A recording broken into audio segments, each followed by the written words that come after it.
అందుకే చెప్పాడు, నాకంటే నువ్వు ఎవ్వరిని ఎక్కువగా అస్సలు ప్రేమించడానికి వీలు లేదు.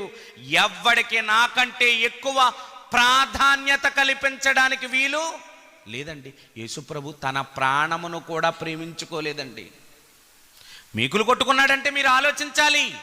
మీ దగ్గర ఆయనకు ప్రాధాన్యత తగ్గుతుందంటే మీకెంత ప్రాధాన్యత ఇచ్చాడో మీరు గుర్తించాలి. మేకులు ఎవరి కోసం కొట్టించుకున్నాడు, ముళ్ళ కిరీటం ఎవరి కోసం పెట్టుకున్నాడు, ప్రక్కలో బల్లెపు పోటు ఎవరి కోసం పొడిపించుకున్నాడు, అసలు ఆ సింహాసనాన్ని విడిచిపెట్టి మానవ పాప శరీరాన్ని ధరించుకుని 33.5 సంవత్సరాలు ఎవరి కోసం వచ్చాడు? వేరే ఆప్షన్ లేదు అక్కడ. నా కోసమని నువ్వు నేను అనుకోవటం తప్ప. యెషయా గ్రంథం 54వ అధ్యాయం 5వ వచనం. యెషయా గ్రంథము 54వ అధ్యాయం 5వ వచనం.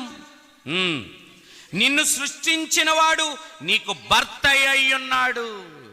పెట్టాడు టెండర్ నీకు. నీ భర్తకి వాల్యూ ఇవ్వాలనుకుంటావే?